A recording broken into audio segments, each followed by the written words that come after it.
Hello everyone. Science में अगर मैं आपको ये बता दूं कि आपको किस टॉपिक से क्या क्या पढ़ना है, कौन से चैप्टर्स बहुत ज्यादा इंपॉर्टेंट है, तो आपका साइंस का पेपर बहुत ज्यादा अच्छा हो सकता है।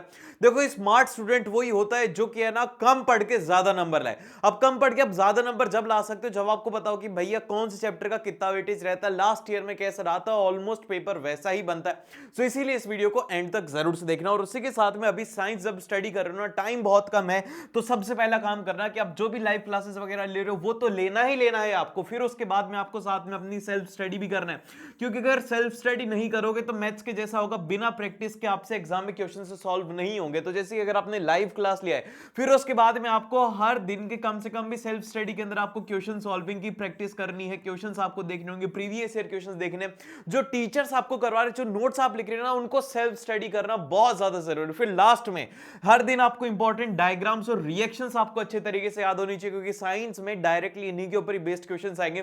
तो ये कुछ चीजें जो कि आपको ध्यान रखनी चाहिए। अब हम लोग चैप्टर वाइज जल्दी से स्टार्ट करते हैं कि कौन से चैप्टर का कितना कितना वेटेज रहता है। अब देखो, सबसे पहला जो हमारे पास में केमिस्ट्री से हम लोग स्टार्ट करने वाले हैं। केमिस्ट्री के अंदर जो क्वेश्चंस आएंगे ना, वो मैं आपको पहले बता देता हूं। एक तो सारी की सारी रिएक्शंस आपको पता होना चाहिए, सभी की डेफिनेशन प्लस ऑफ एक एक एग्जांपल। अगर ये कर लेते हो ना तो केमिस्ट्री पूरी पूरी खत्म है। अब सबसे पहले जो आता है यहां पर कि इस साल के सैंपल पेपर में ये जो पहला चैप्टर है हमारा, केमिकल रिएक्शन एंड इक्वेशन, इससे सैंपल पेपर में 4 एमसीक्यू क्वेश्चंस आए थे और एक शॉर्ट आंसर टाइप क्वेश्चन आया था। तो इसका जो टोटल वेटेज है वो है 7 मार्क्स का। तो ये एक इंपॉर्टेंट चैप्टर हो जाता है। और पिछले साल क्या हुआ था, 3 एमसीक्यू क्वेश्चन आए थे और एक शॉर्ट आंसर बेस्ड क्वेश्चन आया था। तो टोटल इसका 6 से 7 नंबर का वेटेज रहता है इस अकॉर्डिंग। तो इसमें सबसे ज्यादा क्वेश्चंस क्या आते हैं, इसमें एमसीक्यू में जो क्वेश्चंस आएंगे ना, वो आएंगे टोटली रिएक्शन बेस्ड क्वेश्चंस आपको देखने को मिलेंगे। रिएक्शन बेस्ड, इक्वेशन बेस्ड, ये सारे के सारे क्वेश्चंस आपको इसमें देखने को मिलेंगे।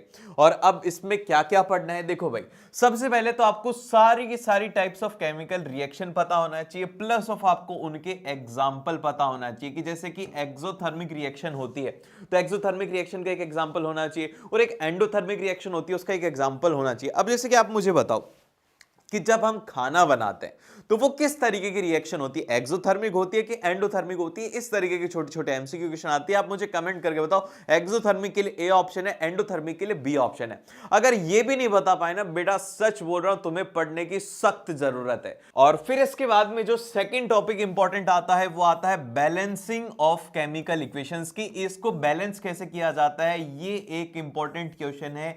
इसमें कई बार क्या होता है कि वो लैंग्वेज बेस्ड भी पूछ लेते हैं, जैसे कि आपसे पूरी पूरी लैंग्वेज पूछ लेंगे कि कैसे उसे करना है, कैसे बैलेंस किया जाता है। लेकिन ये लॉन्ग आंसर्स में आना बंद हो गया। ये क्या आएगा, ये आपके एमसीक्यू में आने की सबसे ज्यादा प्रोबेबिलिटी है कि आपको बैलेंसिंग ऑफ इक्वेशन आना चाहिए। और फिर उसके बाद में law of conservation of mass पता होना चाहिए, इसकी डेफिनेशन आपको पता होना चाहिए। फिर उसके बाद में कोरोजन एंड डेंसिटी, इससे रिलेटेड भी एग्जाम में क्वेश्चंस पूछे जाते हैं, इससे शॉर्ट आंसर आने की प्रोबेबिलिटी होती है। तो हम लोग इस तरीके से स्टडी करेंगे। फिर उसके बाद में अब आता है हमारा यहां पर नेक्स्ट चैप्टर, जो कि यहां पर एसिड, बेसिस एंड सॉल्ट। अब इसमें इस साल के सैंपल पेपर में क्या आया था, इस साल के सैंपल पेपर में 3 यहां पर एमसीक्यू क्वेश्चन पूछे गए थे, एक यहां पर केस बेस्ड क्वेश्चन पूछा गया था। तो इसका जो वेटेज था वो था टोटल 7 मार्क्स का वेटेज था। और फिर उसके बाद में जो नेक्स्ट पिछले साल जो पूछे गए थे, केवल और केवल 3 एमसीक्यू क्वेश्चन पूछे गए थे, तो पिछले साल 3 नंबर का पूछा गया था। तो आप ये मान करके चलो कि ये वाला जो चैप्टर है ना, ये इंपॉर्टेंट है, इससे भी एग्जाम में क्वेश्चंस आते हैं, एमसीक्यू क्वेश्चन इससे जरूर से आने वाले हैं।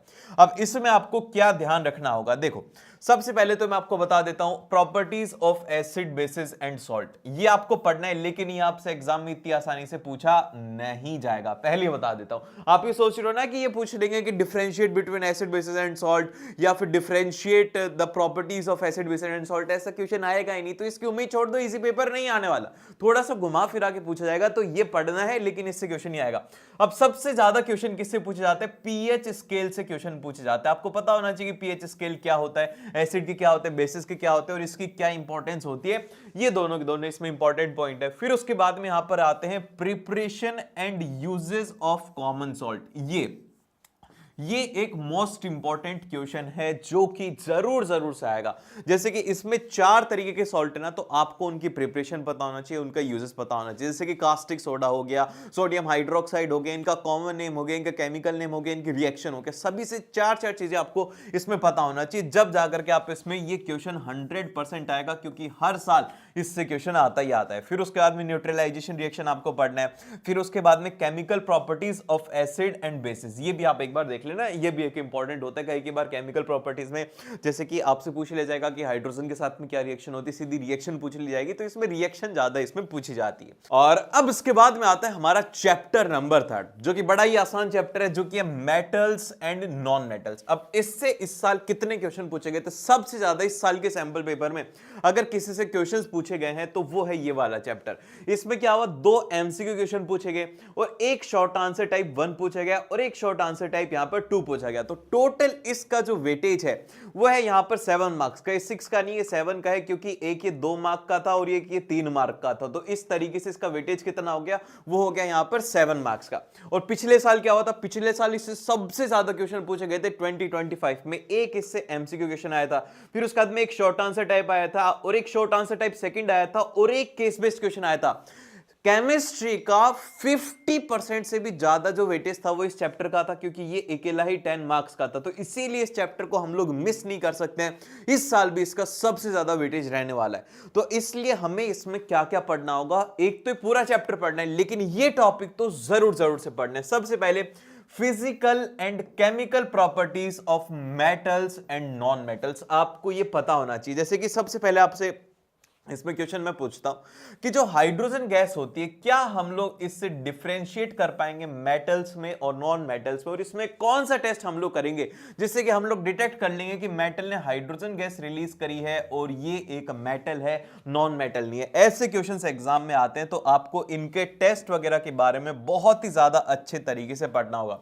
फिर उसके बाद में रिएक्टिविटी सीरीज के बारे में आपको पढ़ना है और उनकी एप्लीकेशंस क्या होती है। बस आपको रिएक्टिविटी सीरीज में ये पता होना चाहिए। इसमें क्वेश्चन ये आता है जैसे कि जो डिस्प्लेसमेंट रिएक्शन होती है उसमें जैसे कि कौन से रिप्लेस कर देगा, कौन रिप्लेस नहीं करेगा, बस आपको इतना सा अंदाजा करना है। पूरी रिएक्टिविटी सीरीज याद करने की जरूरत नहीं, बस आपको एक बार सीक्वेंस पता होना चाहिए कि ये मेटल इसको डिस्प्लेस कर देगा। फिर उसके बाद में extraction of metal and their alloys, की एक्सट्रैक्शन क्या होता है, क्या प्रोसेस होती है, आपको ये पता होना चाहिए। फिर उसके बाद में कोरोजन एंड इट्स प्रिवेंशन, ये प्रिवेंशन वाला थोड़ा सा आपको इसमें ध्यान रखना होगा। जैसे कि इसमें जो गैल्वेनाइजेशन आता है उससे रिलेटेड कई बार एमसीक्यू क्वेश्चन आ जाता है। तो गैल्वेनाइजेशन में कौन सा मेटल यूज होता है, ये क्वेश्चन आता है। तो आप बताइए कि कौन सा मेटल यूज होता है, जिंक होता है या फिर यहां पर एल्यूमिनियम होता है। 2 ऑप्शन आप मुझे कमेंट करके बताओ। ऐसे धीरे धीरे आपका मैं टेस्ट करते रहूंगा। अगर आपको लग रहा है कि ये नहीं पढ़ा आपने, तो इसी टाइम उसे पढ़ लो, क्योंकि ये क्वेश्चन बार बार रिपीट होते हैं। और फिर उसके बाद में मेटलर्जी प्रोसेस क्या होती है, ये आपको पढ़ना है। बस 5 टॉपिक है जो कि इस चैप्टर से इंपॉर्टेंट है, ये तो आपको किसी भी कंडीशन पर पढ़ना है। और फिर इसके बाद में अब जो आता है हमारे यहां पे आता है नेक्स्ट चैप्टर, सबसे बड़ा और सबसे इंपॉर्टेंट चैप्टर जो केमिस्ट्री का है, जिसमें कि more than 50% of the chemistry जो है वो इस चैप्टर में है, वो है कार्बन एंड इट्स कंपाउंड। सबसे बड़ा अगर कोई चैप्टर है ना तो वो यही है। लेकिन इससे क्वेश्चंस कितने आते हैं, इस साल के सैंपल पेपर में एक एमसीक्यू क्वेश्चन पूछा गया और एक लॉन्ग आंसर क्वेश्चन पूछा गया। टोटल वेटेज है इसका 6 नंबर का। पिछले साल क्या था, पिछले साल भी यही था, एक एमसीक्यू क्वेश्चन था और एक लॉन्ग आंसर था, और पिछले साल भी इसका 6 नंबर का ही वेटेज था। तो ये चैप्टर बड़ा है, लेकिन इसका वेटेज हमेशा से 6-7 नंबर का रहता है। तो ये आपको ध्यान रखना है इसमें। इसी तरीके से हम लोग अब इसको स्टडी करेंगे। अब ये चैप्टर बड़ा है, लेकिन अब हमें इसमें पढ़ना क्या क्या है वो ध्यान से सुनो। सबसे पहले तो हमें कोवेलेंट बॉन्डिंग के बारे में पता होना चाहिए। इसमें एक क्वेश्चन जो पूछा जाता है वो ये पूछा जाता है कि कार्बन जो होता है वो हमेशा 4 बॉन्ड ही क्यों बनाता है। ये वाला क्वेश्चन आपसे जरूर से पूछा जाएगा कि why carbon always form 4 bond, ये क्वेश्चन आता है। फिर उसके बाद में कोवेलेंट बॉन्डिंग की डेफिनेशन पूछ ली जाती है, ये आपको इसमें ध्यान रखना होगा। तो ये जो मैं इंपॉर्टेंट क्वेश्चंस बता रहा हूं ना, ये अभी नोट डाउन करते चलो, क्योंकि ये आपको और कहीं पे भी नहीं मिलेंगे। बस इनको अगर आप पढ़ोगे ना तो पेपर इन्हीं में से बनता है और बाहर से कुछ नहीं आता। और फिर उसके बाद में जो नेक्स्ट आता है वो आता है यहां पर टाइप्स ऑफ हाइड्रोकार्बन, कि एल्केन्स का यहां पर एक तो सबसे पहले आपको जर्नल फार्मूला पता होना चाहिए। मैं इसको जीएफ से लिख देता हूं, ठीक है। ये जीएफ वो वाली नहीं है, ये जीएफ मतलब है जर्नल फार्मूला। फिर उसके बाद में एल्कीन्स का आपको पता होना चाहिए। फिर उसके बाद में एल्काइंस का आपको पता होना चाहिए कि कैसे हाइड्रोकार्बन्स होते हैं, इनका क्या जर्नल फार्मूला होता है। सबसे पहला हाइड्रोकार्बन कौन सा होगा, जैसे कि एल्केन के अंदर होता है, ये क्या होता है हमारा, ये होता है CH4। और वहीं पर ही एल्किन के अंदर क्या होता है, इसके अंदर होता है C2H4 होता है। अब ये आपको पता होना चाहिए कि सबसे पहला एल्किन कौन सा होगा, सबसे पहला एल्किन कौन सा होगा और सबसे पहले एल्कलाइन कौन सा होगा, ये आपको पता होना चाहिए। जैसे कि एल्कलाइन क्या होता है, वो होता है C2H2। तो तो आपको ये सब चीजें इसमें पता होना चाहिए क्योंकि यही क्वेश्चंस इसमें बनने वाले हैं। फिर उसके बाद में आता है फंक्शनल ग्रुप क्या होते हैं, जैसे कि अल्कोहल हो गया, एल्डिहाइड हो गया, कीटोन हो गया, फर्स्ट कीटोन कौन सा होता है, फर्स्ट एल्डिहाइड कौन सा होता है। सबसे ज्यादा जो क्वेश्चन पूछा जाता है ना वो पूछा जाता है कीटोन के ऊपर कि फर्स्ट कीटोन कौन सा रहेगा, उसका नेम क्या है, ये आपको इसमें पता होना चाहिए। फिर उसके बाद में उनकी इंपॉर्टेंस पता होना चाहिए। फिर उसके बाद में लास्ट में आपको नामकरण पढ़ना है, नॉमेनक्लेचर, कि क्या आप किसी का नाम कैसे करोगे, जैसे कि 4 कार्बन 5 कार्बन, आपको 6 से 7 कार्बन तक के सभी के नाम पता होना चाहिए। फंक्शनल ग्रुप के साथ में आपको नंबरिंग करनी आनी चाहिए, उनके नेमिंग करनी आनी चाहिए। और फिर इसके बाद में अब जो आता है नेक्स्ट हमारे पास में बायोलॉजी, सबसे इजी सब्जेक्ट लेकिन सबसे हार्ड सब्जेक्ट। मुझे तो है ना, देखो बायो के अंदर सबसे ज्यादा जो प्रॉब्लम बताऊं किसमें होती थी, डायग्राम्स में होती थी। और बायो के अंदर केवल और केवल डायग्राम इंपॉर्टेंट है। अगर आपने डायग्राम समझ लिया आपकी 50% से ज्यादा बायोलॉजी क्लियर है। क्योंकि इस साल इसके पेपर में क्या क्या आया था, सैंपल पेपर में एक यहां पर एमसीक्यू क्वेश्चन आया था, 2 यहां पर शॉर्ट आंसर बेस्ड क्वेश्चन आए थे और एक यहां पर केस बेस्ड क्वेश्चन आया था। टोटल इसका वेटेज था 9 मार्क्स का। सबसे बड़ा चैप्टर ये है इस साल के सैंपल पेपर के अकॉर्डिंग, तो इसको आप एक बार स्टार मार्क कर लेना, ये एक इंपॉर्टेंट चैप्टर है। पिछले साल भी इससे 9 नंबर के ही क्वेश्चंस आए थे। पिछली बार भी इसमें क्या हुआ था, 2 एमसीक्यू क्वेश्चन आए थे, शॉर्ट आंसर टाइप के 2 क्वेश्चंस आए थे, फिर उसके बाद में शॉर्ट आंसर टाइप सेकंड के 1 क्वेश्चन आया था। तो इसलिए ये भी एक इंपॉर्टेंट चैप्टर होता है। तो इस साल आपको इसके ऊपर ज्यादा फोकस करना है। अब इसमें हमें क्या क्या पढ़ना होगा, सबसे पहले तो इसमें जितने भी डायग्राम गिवन है ना उन सब की लेवलिंग के साथ में आपको पता होना चाहिए। जैसे कि सबसे पहले क्लोरोफिल वाला एक्सपेरिमेंट आपको पता होना चाहिए। इसमें एक्टिविटीज भी बहुत बहुत ज्यादा जरूरी है, तो एक्टिविटीज आपको सारी रीड करनी है। अपनी लैंग्वेज में बना करके लिखो, रटो मत, बस उनको समझो कि एक्टिविटीज इसमें इंपॉर्टेंट है, इसमें डायग्राम सारे सारे इंपॉर्टेंट है, तो ये आपको इसमें ध्यान रखना होगा। अब जैसे कि सबसे पहले आता है यहां पर ऑटोट्रॉफिक एंड हेट्रोट्रॉफिक न्यूट्रिशन, ये इसमें सबसे एक इंपॉर्टेंट टॉपिक है। इसमें ये जो प्लांट्स वाला एरिया है ना वहां से इसमें क्वेश्चंस आते हैं। फिर उसके बाद में respiration in plants and animals, ये भी इंपॉर्टेंट टॉपिक है कि एनिमल्स में रेस्पिरेशन किस तरीके से होता है। तो देखो अब मैं आपको बायोलॉजी को पढ़ने का एक बहुत ही आसान सा तरीका बताता हूं जो कि मैं खुद ही यूज करता था। बताया क्या होता है, जैसे कि बायो के अंदर क्या होता है कि हम अगर कोई भी चीज अगर पढ़नी होती है ना तो उसको पढ़ने का बड़ा ही आसान तरीका होता है। जैसे कि मान लो कि मुझे क्या पढ़ना है, मुझे पढ़ना है डाइजेशन, ठीक है। तो अब जो डाइजेशन होगा ना इसमें बहुत सारी प्रोसेस होंगी, बहुत सारे ऑर्गन इन्वॉल्व होंगे। तो मैं देखूंगा कि सबसे पहला ऑर्गन कौन सा आता है, सबसे पहला ऑर्गन आएगा माउथ। अब माउथ के बारे में क्या क्या चीजें हैं, इसमें क्या क्या फंक्शन होंगे, क्या क्या होता है, वो सारी सारी इस तरीके से एक फ्लो चार्ट बना लिया। फिर उसके बाद में सेकंड ऑर्गन क्या आता है, वो आता है ईसोफेगस। तो ईसोफेगस के बारे में 3-4 बातें लिख ली। फिर उसके बाद में थर्ड ऑर्गन क्या आता है। इस तरीके से करके पूरा पूरा एक फ्लो चार्ट तैयार होता है जिससे कि ये पता लग जाता है कि हमें कितनी चीजें आती, कितनी चीजें नहीं आती। अब नोट्स रटने की बजाय अगर आपने इसको पढ़ लिया ना तो आपको चीजें याद करना आसान होगा। अब आप कहोगे कि भैया ये फ्लो चार्ट वगैरह आप बता दो ना, तो भैया सब्र करो, तुम्हें सभी चैप्टर्स की शॉर्ट नोट्स मिलने वाले हैं। ठीक इसी तरीके से इसके अंदर की फ्लो डायग्राम होंगे, बहुत ही सिंपल सिंगल लैंग्वेज के अंदर आपके लिए तैयार किया हुआ है। तो ये बात आप इसमें ध्यान रखना। अब आगे हमें इसके अलावा और क्या पढ़ना है, इसमें हमें पढ़ना होगा यहाँ पर सर्कुलेटरी सिस्टम हमें पढ़ना होगा, जैसे कि ट्रांसपोर्ट इन प्लांट्स के बारे में हमें इसमें स्टडी करना होगा। फिर इसके बाद में जो नेक्स्ट यहाँ पर टॉपिक आता है वो आता है यहाँ पर एक्सक्रीशन सिस्टम इन ह्यूमंस। ये भी एक इंपॉर्टेंट टॉपिक है, इसको एक बार स्टार मार्क कर लेना क्योंकि इसमें जो क्वेश्चन पूछे जाते हैं वो आर्टिफिशियल किडनी से रिलेटेड क्वेश्चन आ जाते हैं। और फिर उसके बाद में नेक्स्ट आते हैं कि केमिकल प्रॉपर्टीज। अब देखो ये मेरे एडिटर के काम देखो भाई, ये यहाँ पर चैप्टर क्या चल रहा है, लाइफ प्रोसेस। उसने क्या किया यहाँ पर chemical properties of acid bases and salt आ रहे, तो उसकी आज है ना उसकी पिटाई होगी, ठीक है। अब क्या किया भाई उसने यार, अब देखो क्या है उसमें बुद्धि है ही नहीं, बुद्धि नाम की चीज ही नहीं है, क्योंकि वो क्या है तुम्हारे जैसे स्टूडेंट है, स्टूडेंट ही है वो, कोई ज्यादा बड़ा नहीं है, उसको समझ है ही नहीं, इसलिए अब छोड़ो, अब उसको देखा जाएगा उसका।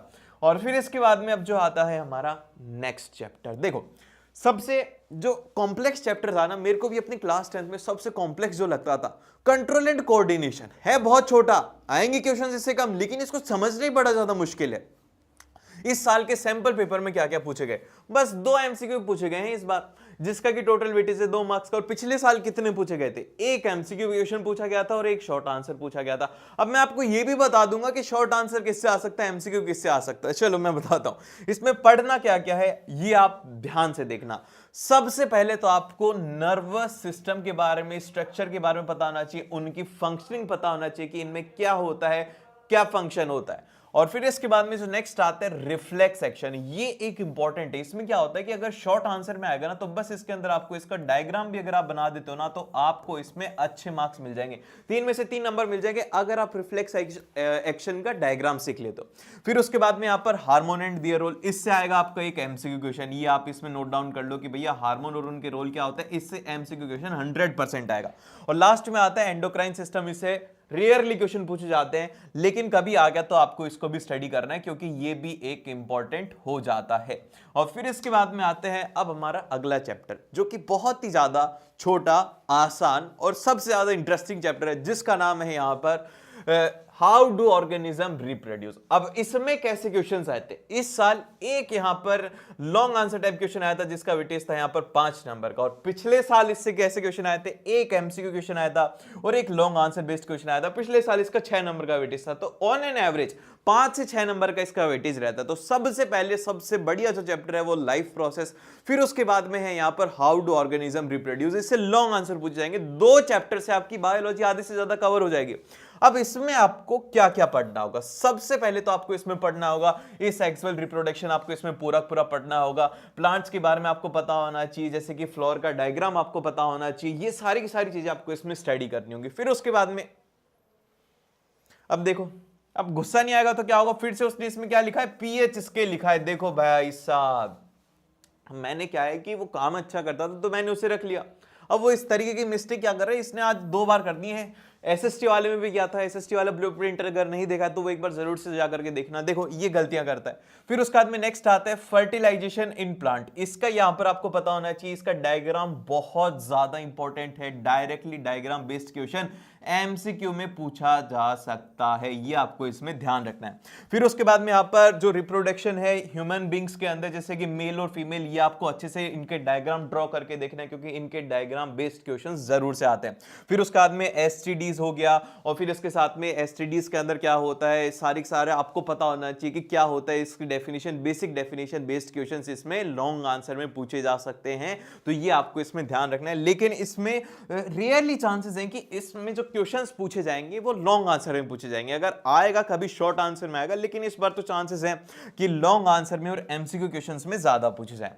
और फिर इसके बाद में अब जो नेक्स्ट आता है वो आता है हेरिडिटी। अब ये हेरिडिटी में क्या आता है, हेरिडिटी में भैया देखो 2 तो एमसीक्यू क्वेश्चन आए थे इस साल और एक यहां पर शॉर्ट आंसर आया था, तो इस तरीके से इसका कितना वेटेज है, 5 नंबर का इसका टोटल वेटेज है। अब इसमें पिछले साल क्या हुआ था, पिछले साल 3 एमसीक्यू क्वेश्चन पूछे गए थे और एक यहां पर केस बेस्ड पूछा गया था, तो टोटल पिछले साल 7 नंबर का वेटेज था। तो अब भैया इसमें क्या करें, इसमें चांसेस होते हैं कि इसमें क्या करेगा, जो एग्जामिनर है वो केस बेस्ड क्वेश्चन बनाने की कोशिश करेगा। उसमें कौन से वाला, मेंडल एक्सपेरिमेंट, और कुछ नहीं है उनके पास में, मेंडल एक्सपेरिमेंट। अगर केस बेस्ड बनेगा मेंडल एक्सपेरिमेंट से बनेगा और इसके अलावा इसमें किसी से नहीं बन सकता। तो सबसे पहले तो आपको मेंडल्स लॉ पता होना चाहिए कि भैया उसकी वो जो टेबल है ना, F1 जनरेशन, F2 जनरेशन, इसी से ही एमसीक्यू क्वेश्चन आएगा और इसी से ही आपका केस बेस्ड क्वेश्चन आएगा। तो ये आप इसमें ध्यान रख लो, एमसीक्यू, और यहां पर ये क्या हो गया, केस बेस्ड क्वेश्चन आपको इसमें ध्यान रखना है। फिर उसके बाद में यहां पर इवोल्यूशन बाय नेचर सिलेक्शन, और फिर उसके बाद में एविडेंस ऑफ इवोल्यूशन, ये है ही नहीं, ये देखो ये है ही नहीं और वो इसने इसमें इंक्लूड किया हुआ है। अब इवोल्यूशन वाला पार्ट है ही नहीं, तो अब देखो यार थोड़ी बहुत गलतियां तो वो करता है, तो इसको हटा देना। मैं आपको बता देता हूं, आप सोचोगे कि भैया आपने पहले नहीं देखा था, नहीं देखा, ये गलती कर दिया आज मैंने सोचा कि उसने अच्छी पीडीएफ बनाई होगी, उसने ऐसी कचरा किया हुआ है। और फिर उसके बाद में लास्ट में है सेक्स डिटर्मिनेशन। इसमें ये 2 टॉपिक इंपॉर्टेंट है, मेंडल एक्सपेरिमेंट और सेक्स डिटर्मिनेशन। इसमें आपको प्रोबेबिलिटी के बारे में पूछा जाएगा कि एक बॉय चाइल्ड होने की और एक गर्ल चाइल्ड होने की क्या प्रोबेबिलिटी होती है, आप मुझे कमेंट करके बताओ। बहुत आसान सा क्वेश्चन है, एमसीक्यू में पूछा जाएगा, इसकी टेबल फॉर्म करनी आनी चाहिए, बस खत्म बात, और कुछ नहीं करना, बहुत आसान सा है। और मेंडल लॉज के अंदर जब आप इसे स्टडी करें तो आपको पता होना चाहिए कि डोमिनेंट ट्रेट क्या होते हैं, रिसेसिव ट्रेट क्या होते हैं, कौन सी जनरेशन में वो दिखते हैं, कौन सी जनरेशन में वो नहीं दिखते, तो आपको ये चीज इसमें ध्यान रखनी होगी। और फिर इसके बाद में जो आता है, अब हमारा नेक्स्ट चैप्टर फिजिक्स स्टार्ट हो जाती है। सबसे जो डरावना है ना, वो स्टूडेंट को लगती है फिजिक्स, कि भैया फिजिक्स में क्या होगा, फिजिक्स में न्यूमेरिकल आएंगे। अरे भाई न्यूमेरिकल से ड्रॉ ही नहीं, बहुत आसान से न्यूमेरिकल आते हैं, बेसिक कैलकुलेशन आती है, कुछ भी नहीं आता। तो न्यूमेरिकल्स अगर करने हैं, जिस भी स्टूडेंट को लग रहा है कि उनकी फिजिक्स वीक है ना, तो न्यूमेरिकल पर ज्यादा ध्यान मत दो, सबसे ज्यादा आपको फोकस करना है इसमें डेफिनेशंस और डायग्राम के ऊपर। अब लाइट चैप्टर में क्या होता है मैं आपको बताता हूं। सबसे ज्यादा क्वेश्चंस फिजिक्स में इसी चैप्टर से आने वाले हैं इस साल। 2 एमसीक्यू क्वेश्चन पूछे गए, एक शॉर्ट आंसर टाइप 1 पूछा गया, एक शॉर्ट आंसर टाइप 2 पूछा गया और एक केस बेस्ड क्वेश्चन पूछा गया। टोटल 11 नंबर का वेटेज। सब फिजिक्स आती ही 20-22 नंबर के, उसमें से 11 नंबर तो ये थे। पिछले साल क्या हुआ था, पिछले साल शॉर्ट आंसर टाइप 2 एक था और केस बेस्ड क्वेश्चन एक था। तो ये मान करके चलो कि 10 से 11 नंबर का इसका वेटेज रहेगा। ये एक इंपॉर्टेंट चैप्टर हो जाता है, इसको किसी भी कंडीशन पर हम लोग मिस नहीं करेंगे, छोड़ेंगे नहीं, इसमें पूरे नंबर लेके रहेंगे। तो क्या पढ़ेंगे, तो इसके लिए जो हमें सबसे पहले पढ़ना होगा ना, वो पढ़ना होगा यहां पर पावर बेस्ड न्यूमेरिकल। ये सबसे आसान होते हैं। लास्ट के अंदर वो जो पावर वाला फॉर्मूला होता है ना, डायोप्टर वाला, उसमें क्या करेगा वो आपको कंफ्यूज करने के लिए डायोप्टर को मीटर में पूछ लेगा, सेंटीमीटर में पूछ लेगा। बस आपको पता होना चाहिए कि पावर क्या होती है, power is equal to 1/f होता है और उसके अंदर फोकल लेंथ मीटर में होती है। बस आपको इतना सा पता होना चाहिए, आपके फुल नंबर है। इसमें मैं बोल रहा हूं ना, इससे रिलेटेड एक एमसीक्यू में आएगा अगर आएगा तो। और फिर उसके बाद में नेक्स्ट आते हैं रे डायग्राम। जो शॉर्ट आंसर पे पूछे गए ना, वो पूछे गए हैं रे डायग्राम बेस्ड क्वेश्चन। और इसमें भी मैं आपको बता देता हूं, ध्यान रखो, मैं बता रहा हूं ना, बस ये पढ़ लोगे ना तो भी अच्छे नंबर आ जाएंगे। वो आ जाएगा कि when object is placed at centre of curvature. ये एक सबसे इंपॉर्टेंट केस होता है, क्योंकि इसमें स्टूडेंट क्या करते हैं, रेस बनाने में गलतियां कर देते हैं और यही एग्जामिनर को पता होता है। तो इसलिए आपको इसमें गलती नहीं करनी, क्योंकि मैंने आपको बता दिया। और खास करके इसमें आपको कॉनकेव में ध्यान रखना होगा और यही सेम आपको लेंस में भी ध्यान रखना होगा। सबसे इंपॉर्टेंट जो होता है वो होता है यहां पर सेंटर ऑफ कर्वेचर वाला पॉइंट। तो ये आपको अच्छे से इसमें ड्रॉ करके देखना है।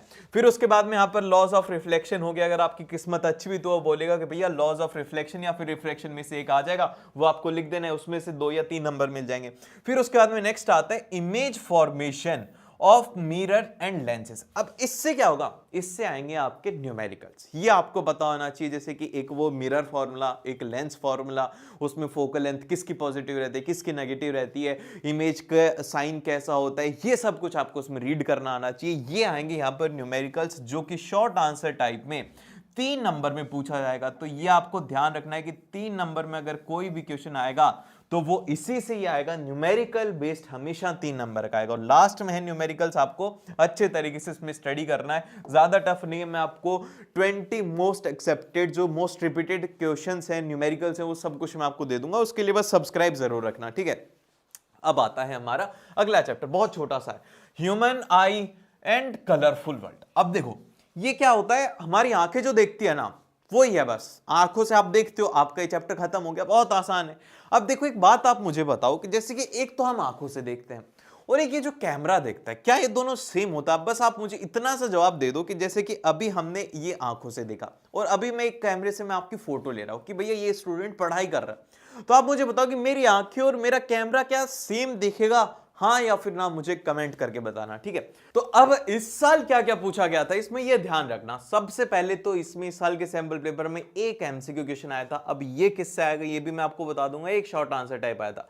पिछले साल केवल और केवल एक शॉर्ट आंसर टाइप आया था फर्स्ट, मतलब कि इसका जो वेटेज रहता है 2 से 4 नंबर का रहेगा। लेकिन इसमें 2 से 4 नंबर लाना बड़ा ही आसान होता है, मैं आपको बताता हूं। इसमें 3-4 चीजें सबसे ज्यादा इंपॉर्टेंट है। सबसे पहले तो आपको ह्यूमन आई का डायग्राम देखना होगा। अगर हमारी किस्मत अच्छी होती है तो वो बोलेगा कि ह्यूमन आई का डायग्राम ड्रॉ करो और उससे रिलेटेड 2 से 3 क्वेश्चन पूछ लेगा, जिसमें कि हमें बताना होगा कि आइरिस का क्या फंक्शन होता है, प्यूपिल का क्या फंक्शन होता है, कॉर्निया का क्या फंक्शन होता है। इसमें से कोई भी एक पूछ लेगा।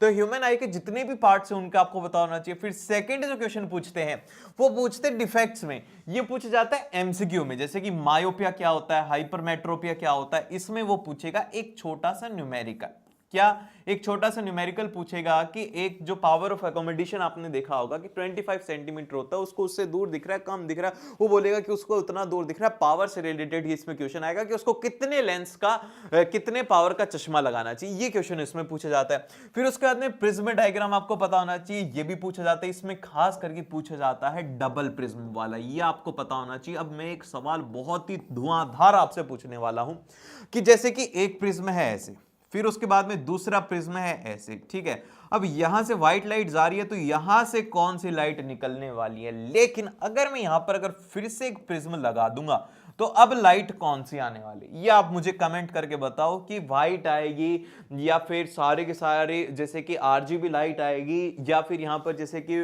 रेनबो फॉर्म होगा, क्या होगा? क्योंकि ये जो क्वेश्चन है आपके है नहीं, ये बस मैं हमारे इंजीनियरिंग में था, मैं बस ऐसे आपसे पूछ रहा हूं। हमने इसका एक्सपेरिमेंट किया तो क्या आप इसका जवाब दे दो। तुक्का मारना है, हर किसी को मारना है, यहां तक देख रहे हो तो कि क्या होने वाला है। अब एक और चीज जो कि इसमें सबसे ज्यादा इंपॉर्टेंट है, जो कि हमने यहां पर इंक्लूड करना भूल गए हैं, वो है यहां पर नेचर की स्पेशल फिनोमिनास। अब कौन से हैं वो आपको ध्यान रखना है। देखो एक बार ध्यान से लिख लेना इनको। एक तो आपको देखना होगा रेनबो कैसे फॉर्म होता है, ठीक है, ये आपको पता होना चाहिए। फिर उसके बाद में जो सेकंड चीज आपको यहां पर ध्यान रखनी है कि जो स्काई ब्लू कलर क्यों होता है, स्काई ब्लू कलर का क्यों होता है। फिर उसके बाद में सनराइज और सनसेट के बारे में आपको पता होना चाहिए। ये तीन चीजें भी इंपॉर्टेंट हैं, इनसे भी एग्जाम में क्वेश्चंस आ सकते हैं। और फिर इसके बाद में अब आता है हमारा अगला क्वेश्चन, जो कि है यहां पर इलेक्ट्रिसिटी। भैया सबसे ज्यादा जो डरावना चैप्टर लगता है ना भैया, इसमें क्या करंट वारंट की बातें कर रहे हो, इसी से क्वेश्चंस आते हैं, तो इसमें क्या पढ़ना होगा। इसमें भैया देखो ये भी 10 नंबर का है, लाइट भी 10 नंबर का था, ये भी 10 नंबर का है। ध्यान रखना इस साल के शॉर्ट आंसर टाइप में 1 पूछा गया था, शॉर्ट आंसर टाइप 2 भी पूछा गया था, और एक लॉन्ग आंसर बेस्ड पूछा गया था, और टोटल था 10 नंबर का। आप ध्यान रखना कि इस समय हो सकता है कि वो लॉन्ग आंसर में न्यूमेरिकल पूछ ले, ठीक है, हो सकता है कि वो इसमें न्यूमेरिकल पूछ ले, और हो सकता है कि वो इसमें न्यूमेरिकल पूछ ले। अगर वो शॉर्ट आंसर टाइप 1 में पूछता है तो इसमें पता है वो कौन सा न्यूमेरिकल पूछेगा, इसमें पूछेगा पावर वाला, कि पावर कंजप्शन कितना हुआ, कितना लोड हुआ, ये सब चीजें वो पूछता है। और अगर उसको कॉम्प्लेक्स बनाना होता है तो वो जो डायग्राम वाला होता है ना, सर्किट डायग्राम, वो पूछा जाता है हमेशा लॉन्ग आंसर में। ये बात आप इसमें ध्यान रखना है। इसका 8 से 10 नंबर का वेटेज होता है, सबसे इंपॉर्टेंट चैप्टर है। इसमें ये सोच के चल रही हो कि एमसीक्यू वो आ जाएंगे, ऐसा कुछ नहीं आने वाले, इससे आएंगे बड़े बड़े क्वेश्चंस। और इसमें क्या पढ़ना है, सबसे पहले पढ़ना है ओम्स लॉ, ठीक है, क्योंकि पूरा चैप्टर क्या है, वीर के ऊपर बेस्ड है, बस वीर के ऊपर बेस्ड है पूरा चैप्टर। V = IR, जिसको ये समझ में आ गया ना उसको चैप्टर पूरा आता है, ठीक है, ये आपको ध्यान रखना है। फिर उसके बाद में सीरीज और पैरेलल रेजिस्टर, इसमें सर्किट डायग्राम बहुत अच्छे से स्टडी करना है। मैं आपको इसके 10 क्वेश्चंस ऐसे करवाऊंगा ना, जो कि एग्जाम में अगर आप करके चले गए ना, वहां उससे आपका 100% सॉल्व हो जाएगा। फिर उसके बाद में आता है रेजिस्टेंस का फॉर्मूला, ये भी ध्यान रखना, R = ρL/A। भाई साहब इससे आएगा, अगर क्वेश्चन आएगा ना शॉर्ट आंसर टाइप 1 में, कि एक हमारे पास में तार था इस तरीके से, हमने उसके 3 टुकड़े कर दिए। अब उसके बाद में क्या हुआ कि ये जो वायर 1 था, 2 था, 3 था, अब हम इनको क्या कर रहे हैं, उठा करके हम इनको पैरेलल में जोड़ रहे हैं। तो टोटल रेजिस्टेंस बताओ। और अगर हम लेंथ चेंज नहीं कर रहे, एरिया बढ़ाते जा रहे हैं, इस तरीके के क्वेश्चंस इससे आते हैं, तो ये आपको ध्यान रखना है, ये लॉन्ग आंसर में भी आ सकता है, क्योंकि इसमें कैलकुलेशन इन्वॉल्व होती है। फिर उसके बाद में हीटिंग इफेक्ट आपको पढ़ना होगा। फिर उसके बाद में cost of elasticity of appliances, ये पूछा जाएगा हमेशा आपसे 3 नंबर के या फिर 2 नंबर के क्वेश्चन में, ठीक है, ये आपको इसमें ध्यान रखना होगा। फिर उसके बाद में आता है हमारा अब अगला चैप्टर, जो कि है यहां पर magnetic effect of electric current. पहले बहुत बड़ा चैप्टर था, जब मैं पढ़ाई करता था ना, तुम्हारी तो बहुत आसान लाइफ है, तुम्हारे को तो इतना कुछ पढ़ना भी नहीं है। हमारे टाइम पे था भैया, असलियत में ये जो चैप्टर था बहुत बड़ा था। इसमें जो पीछे वाला पार्ट है ना आपका, वो भी हमें स्टडी करना होता था, हमें मोटर भी स्टडी करनी होती थी, हमें अल्टरनेटर भी इसमें स्टडी करना होता था। अब तुम्हारे में तो क्या है, बहुत ही छोटा सा है, इसका वेटेज भी उतना ही रह गया। शॉर्ट आंसर टाइप का 2 एक क्वेश्चन पूछा जाता है 3 नंबर का। पिछले साल 3 एमसीक्यू पूछे गए थे और एक शॉर्ट आंसर पूछा गया, तो टोटल वेटेज था इसका 6 नंबर का। तो इसका वेटेज इतना ही रहता है, 5 से 6 नंबर का इसका वेटेज रहेगा। अब इसमें आपको क्या क्या पढ़ना होगा, देखो सबसे पहले आपको पढ़ना होगा फ्लेमिंग्स लेफ्ट हैंड रूल। बड़ा ही आसान लगता है ना, कि जल्दी से है ना एक काम करना, जब भी क्वेश्चन इससे आए ना, तो सबसे पहले तो अपने पेन को है ना दूसरे हाथ में ले लेना, क्योंकि ये किस में काम किया जाता है, ये किया जाता है फ्लेमिंग्स लेफ्ट हैंड रूल में। जो लेफ्ट वाले हैं वो राइट में ले लेना, राइट वाले लेफ्ट में ले लेना, पता नहीं क्या करना है, लेकिन ध्यान रखना, क्योंकि इसमें गलती मैं करके आया था, मुझे पता है, क्योंकि मेरा एक क्वेश्चन इसी से रिलेटेड गलत हुआ था, मैंने राइट वाले में गलत कर दिया था, क्योंकि मुझे लगा कि मेरे को है ना फ्लेमिंग्स लेफ्ट हैंड वाले की आदत थी, तो मैंने इससे कर लिया, लेकिन क्वेश्चन था राइट वाले का। अब आपके में राइट तो है नहीं, तो इसीलिए जो भी लेफ्ट वाले वो इस चीज का ध्यान रखना। सेकंड, सोलेनॉइड का डायग्राम ये पता होना चाहिए, और ये पता होना चाहिए कि सोलेनॉइड मैग्नेट के साथ में कैसे होता है। बस सोलेनॉइड और मैग्नेट आपस में कैसे रिलेटेड होती हैं, ये दोनों सेम कैसे होते हैं, ये आपको पता होना चाहिए। फिर सेकंड आता है properties of magnetic field line, ये बहुत ज्यादा जरूरी है भैया। अगर बहुत ही अच्छी किस्मत हुई ना तुम्हारी, ये शॉर्ट आंसर टाइप सेकंड में पूछ लिया जाएगा 3 नंबर का, ठीक है, ये आप ध्यान रख लेना। और लास्ट में आता है वायर्स, वायर से क्वेश्चंस नहीं आने वाला, इसको हटा देना, ठीक है, ये आपको इसमें चीजें ध्यान रखनी है। और फिर इसके बाद में जब अगला आता है लास्ट चैप्टर अवर एनवायरनमेंट, बहुत छोटा सा है, 1 घंटे में इस चैप्टर को खत्म किया जा सकता है, लेकिन इससे 5 नंबर के क्वेश्चन आने वाले हैं। सबसे पहले तो 3 एमसीक्यू क्वेश्चन पूछे गए थे इस साल, एक शॉर्ट आंसर टाइप पूछा गया था 5 नंबर का, पिछले साल भी 5 नंबर का, तो फिक्स है, इससे तो 5 नंबर के क्वेश्चन आने वाले। अब इसमें हमें क्या क्या पढ़ना होगा भैया, देखो सबसे पहले तो environmental issues like ozone layer और ये सब डिप्लीशन पॉल्यूशन ये सब आपको पढ़ना है, लेकिन क्वेश्चन इससे नहीं आएगा। क्वेश्चन किससे आएगा? क्वेश्चन आएगा यहां पर फूड चेन और फूड वेब से। ध्यान रखना, इससे क्वेश्चन आने वाला है शॉर्ट आंसर टाइप में। अगर वो डायग्राम दे करके एमसीक्यू में भी पूछ सकता है, वो कुछ भी पूछ सकता है, फूड वेब और फूड चेन के अंदर डिफरेंशिएशन पूछ सकता है, ये आपको पढ़ना जरूरी है। फिर सेकंड है 10% लॉ। ये बहुत आसान है, ये वाला तो जरूर से आएगा। अगर एग्जाम मीनर को थोड़ा सा क्वेश्चन टफ करना होगा ना, वो बोलेगा कि एक फूड चेन के अंदर अगर घास के पास में 100 किलो जूल ऑफ एनर्जी है, तो फूड चेन के फोर्थ एनिमल के पास में कितनी एनर्जी जाएगी? तो ये आपसे पूछा जाएगा। आप मुझे बताओ कि अगर पहले उसके पास में 100 किलो जूल एनर्जी है खाने के अंदर, तो उसके पास में लास्ट में कितनी जाएगी?